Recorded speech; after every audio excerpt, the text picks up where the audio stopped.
Hello and welcome to my channel. आज हम बात करेंगे ऑपरेटर्स की। पाइथन में ऑपरेटर्स को हम कैसे यूज़ कर सकते हैं और ऑपरेटर्स होते क्या हैं। तो आइए चले वीडियो की तरफ। तो फर्स्ट ऑफ ऑल ऑपरेटर्स क्या होते हैं। तो ऑपरेटर्स हम यूज़ करते हैं कोई ऑपरेशन परफॉर्म करने के लिए वेरिएबल्स पे और वैल्यूज़ पे। तो हमारे पास डिफरेंट डिफरेंट टाइप्स के ऑपरेटर्स होते हैं। Arithmetic, assignment, comparison, logical, bitwise.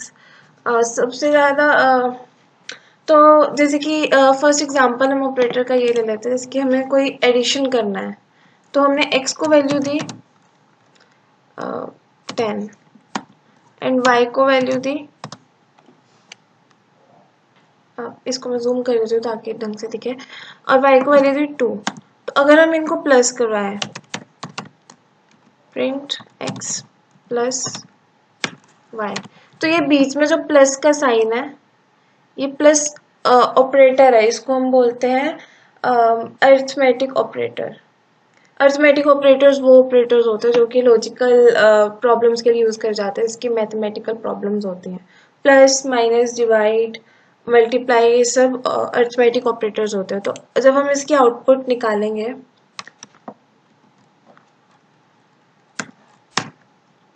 तो आउटपुट में 12 आ गया। 2 + 10 12। ऐसे अगर हम इसको डिवाइड करवाएं,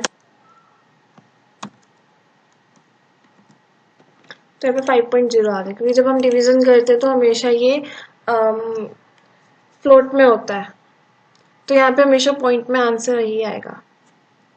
सो आज हम बात करेंगे अरिथमेटिक और कंपैरिजन ऑपरेटर्स की। तो अरिथमेटिक ऑपरेटर्स क्या होता है। अरिथमेटिक ऑपरेटर्स वो ऑपरेटर्स होते हैं जो लॉजिकल रीजनिंग, लॉजिकल प्रॉब्लम्स के लिए यूज करे जाते हैं, जिसकी मैथमेटिकल प्रॉब्लम्स हो गई। तो अरिथमेटिक ऑपरेटर्स में क्या क्या आता है। Plus, subtraction, multiply, division, modulus, exponent जिसको हम पावर भी बोलते हैं, और फ्लोर डिवीजन। तो फर्स्ट हम करेंगे, एक एग्जांपल ले लेते हैं जिसमें हम इन ऑपरेटर्स को यूज करके देखेंगे कि कैसे यूज होते हैं।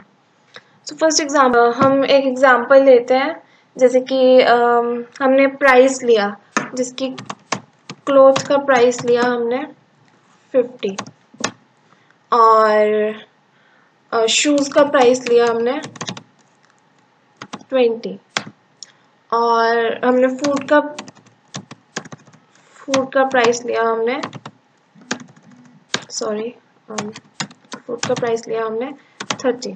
तो अगर हम इन्हें प्लस करवाना है कि हमारा टोटल कितना हो रहा है, तो टोटल या तो हम ऐसे कर सकते हैं, क्लोथ प्लस ऑपरेटर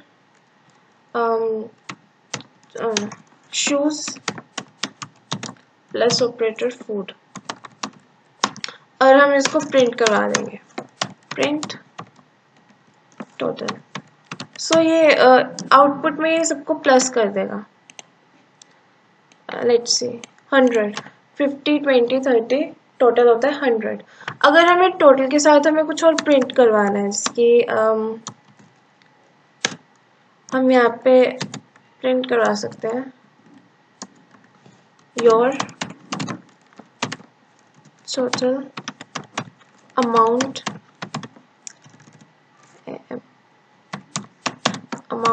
इज। सो हम यहाँ पे बीच में ये प्लस साइन यूज कर लेंगे। ये जैसे कि हमारे वेरिएबल्स और हमारे स्ट्रिंग्स को जोड़ता है, जिसकी हमारी जो प्रिंटिंग स्टेटमेंट होती है और वेरिएबल्स होते हैं, जब हम उन्हें साथ में कंकैट करके लिखना होता है तो हम इस प्लस ऑपरेटर का यूज़ करते हैं। तो जैसे कि हम यहाँ पे प्रिंट करेंगे, तो यहाँ पे हमारे पास एरर आया। तो हमारे पास क्या एरर है, only can only concatenate string but not int.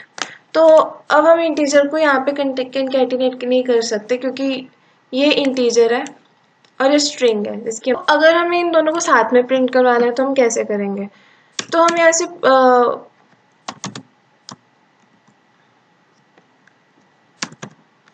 एक हमारे पास एक ऑप्शन हमारे पास आ जाता है कि हम बीच में कॉमा यूज कर लें। तो जब हम कॉमा यूज करेंगे तो ये दोनों कंकैटिनेट हो जाएंगे, तो ये हेल्प करता है। Your total amount is 100। Another option is कि हम एफ स्ट्रिंग का यूज करें। एफ स्ट्रिंग इसलिए यूज होता है क्योंकि ये सारे के सारे जो जो भी फंक्शंस हैं, डेटा टाइप्स हैं, उन सबको इक्वली ट्रीट करता है और हमें फिर इसमें ज़रूरत भी नहीं होती है कि हम यहाँ पे प्लस या फिर हम अलग से किसी को डिफाइन करें कि इंटीजर और फ्लोट है। तो हम क्या करेंगे, पहले हम अपनी स्ट्रिंग वैल्यू लिखेंगे, उसके बाद जो हमारा डेटा टाइप है और वेरिएबल है हम उसको ऐसे लिख देंगे कर्ली ब्रेसेस में। तो जब हम इसको प्रिंट करवाएंगे तब भी हमारे पास कोई एरर नहीं आएगा। बट अगर हम प्लस ऑपरेटर का यूज करते हैं कंकैटिनेशन में दो डेटा टाइप्स की जो कि अलग अलग है, तो वो हमेशा एरर ही देगा। सो अनदर थिंग इज कि हमें जैसे कि हमें डिफरेंस निकालना है। डिफरेंस में हम माइनस करेंगे ऑब्वियसली, तो जिसकी हमें डिफरेंस निकालना है तो हम डिफरेंस निकालने कि क्लोथ शूज के जो प्राइस है उसमें से हमें माइनस करना है, डिफरेंस करना है फूड के प्राइस को। तो हमने क्लोथ और शूज के टोटल प्राइस को प्लस करवाया, इन दोनों का टोटल प्राइस आएगा, उसमें से हम फूड के प्राइस को माइनस करवा देंगे, सब्ट्रैक्ट करवा देंगे। तो जब हम प्रिंट कराएंगे हम यहाँ पे एफ स्ट्रिंग का यूज करेंगे। So your difference is,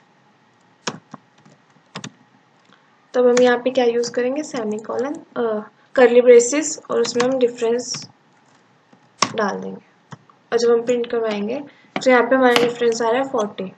so clothes और शूज हो गए 60 माइनस, सॉरी क्लॉथ्स और शूज हो गए 70 and 70 minus 30 is 40। So the output is correct. So अब हम देखते हैं डिवीजन। हमें इसकी डिवीजन करवानी है। हम एक न्यू एग्जांपल लेते हैं। हमें डिवीजन करवानी है, हमारे पास एक मैथमेटिकल वो दे रखी है, तो हमें number 1 is equals to 100, number 2 is equals to 5 और लेट्स चेक 7। तो जैसे कि हम नंबर 1 डिवाइड का साइन एंड देन नंबर 2, ये जो हमने बीच में यूज किया ये हमारे पास डिवीजन ऑपरेटर है।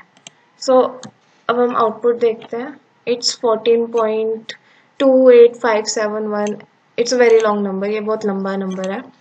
तो अब हम एक और तरीके से अगर हमें रिमाइंडर चाहिए तो हम रिमाइंडर के लिए मॉड्यूलस साइन का यूज करते हैं, जो कि परसेंटेज साइन होता है, हम इसको मॉड्यूलस बोलते हैं।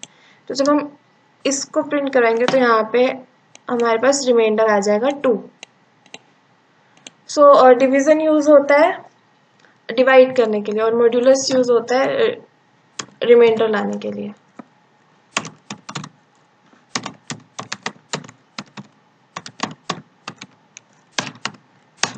यहाँ पे मैं लिख देती हूँ।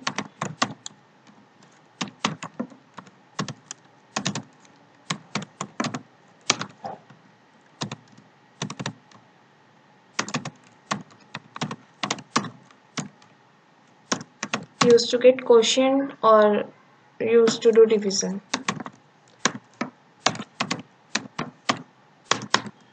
So हमारे पास एक और तरीका है डिवीजन करने का। अब हम देखते हैं इसकी आउटपुट क्या आती है। तो इसकी आउटपुट आ रही है 14। तो ये इसको हम बोलते हैं फ्लोर डिवीजन। फ्लोर डिवीजन से क्या होता है कि ये ऑटोमेटिकली इसको इंट में कन्वर्ट कर देता है बिना किसी और चीज़ के यूज़ किए। सो अगर हम सिंपल डिवीजन करते हैं ये हमें आंसर फ्लोट में देगा, और जब हम फ्लोर डिवीजन यूज़ करते हैं तो ये हमें आउटपुट इंटीजर में देगा। सो अब लास्ट बचा मल्टीप्लाई। सो अगर हमें मल्टीप्लाई कराना है सो हम simple num1 star, multiply means star sign, num2, तो ये मल्टीप्लाई करवा के हमें आउटपुट दे देगा 700। सो ये हो गया मल्टीप्लाई। और अगर हमें पावर चाहिए तो जैसे कि हम एक और एग्जांपल लेते हैं पावर के लिए। Power means exponent.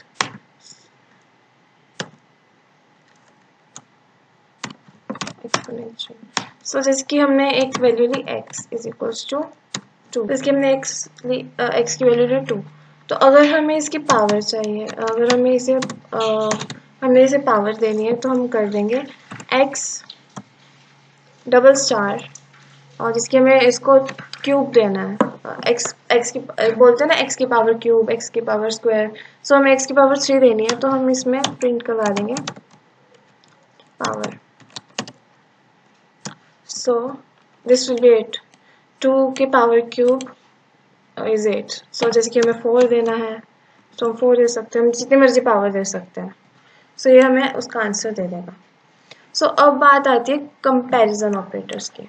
What are comparison operators? Comparison operators के नाम से हमें पता चलता है कि कंपैरिजन ऑपरेटर्स यूज किए जाते हैं कंपेयर करने के लिए।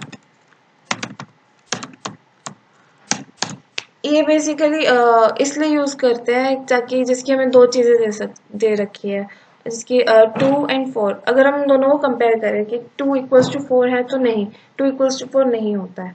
तो कंपैरिजन ऑपरेटर्स मोस्टली यूज होते हैं हमारे पास स्टेटमेंट्स में, जो कि हम अगले वीडियो में देखेंगे। सो अभी एक सिंपल सा example, x equals to 4 and y equals to 7। So अब हम z लेते हैं, x 4। सो इसमें ये क्या बोल रहे हैं कि z की वैल्यू जो हो जाएगी वो इक्वल हो जाएगी, तभी इक्वल होगी कि मतलब x जब y के इक्वल होगा। तो ये होता है एक असाइनमेंट ऑपरेटर कि हम उसे असाइन करवा रहे हैं वैल्यू, और ये होता है कंपैरिजन ऑपरेटर्स, ये होता है equals to. So this is equals to. So जब मैं प्रिंट करवाऊंगी z, सो ये फॉल्स हो जाएगा क्योंकि x तो y के इक्वल नहीं है। यहाँ पे हमारे पास 4 आना चाहिए और यहाँ पे हमारे पास 7 आना चाहिए, तो 4 तो 7 के इक्वल नहीं होता है। So it's false. और अगर मैं यहाँ पे अब 4 लिख देती हूँ तो ये ट्रू हो जाएगी क्योंकि 4 इज इक्वल्स टू 4। बट अगर मैं यहाँ पे नॉट इक्वल्स टू, अगर हम यहाँ पे एक्सपोनेंट और इक्वल्स टू डालते तो ये नॉट इक्वल्स टू हो जाता है। तो अगर मैं इसको प्रिंट करवाऊँ सो ये फॉल्स हो गया, तो ये होता है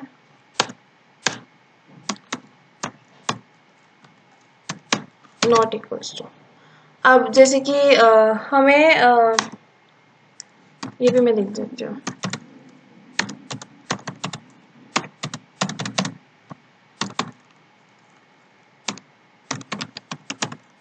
इक्वल्स टू।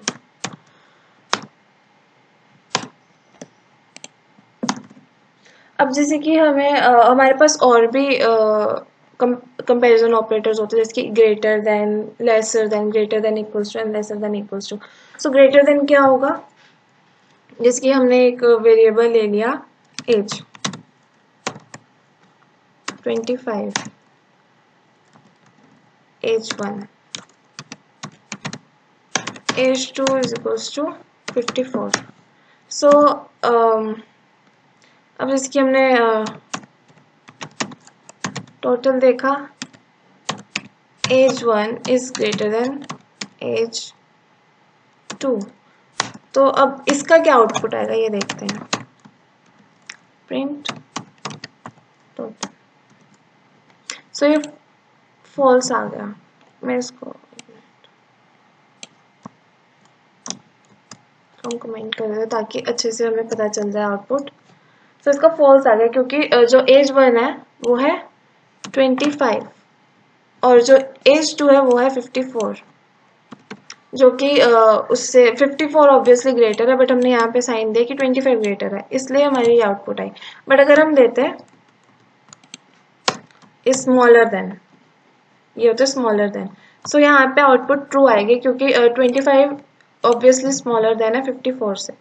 अब अगर हम स्मॉलर देन इक्वल्स टू दे देते हैं तो क्या आउटपुट आएगी, तो अभी ट्रू आएगी क्योंकि स्मॉलर देन तो है। इक्वल्स टू नहीं है, बट अगर मैं इसको भी 25 कर दूं सो इक्वल्स टू भी ट्रू हो गया। हम 54 फिर से कर देते हैं। वैसे ही हमारे पास ग्रेटर देन इक्वल्स टू होता है। ये फॉल्स हो गया क्योंकि ना ये इक्वल है ना ही एज वन जो कि 25 है वो 54 से ग्रेटर देन है। सो हमारे पास आउटपुट आ गई फॉल्स। सो ऐसे हम कंपैरिजन ऑपरेटर्स का काफ़ी यूज़ करते हैं पाइथन में या फिर किसी और लैंग्वेज में, क्योंकि हमारे पास काफ़ी चीज़ें होती हैं जिनको हमें कंपेयर करना होता है। जैसे कि अब कोई प्राइस है किसी क्लॉथ का, दो शर्ट्स हैं वो सेम दिखती है तो उनका प्राइस अलग अलग है, तो हमें कंपेयर करना है तो हम कंपैरिजन ऑपरेटर्स का यूज़ करेंगे। हमें किसी वैल्यू को इक्वल्स टू चेक करना है तो हम उसका यूज़ करेंगे। तो काफ़ी जगह पे ये चीज़ें यूज़ होती है। सो उसके बारे में हम आगे वीडियोस में जानेंगे। सो आज के लिए इतना ही। Thank you for watching my video. अगर आपको मेरी वीडियो पसंद आई हो तो लाइक ज़रूर करें और अगर आप चैनल पर नए हैं तो सब्सक्राइब करें। Thank you.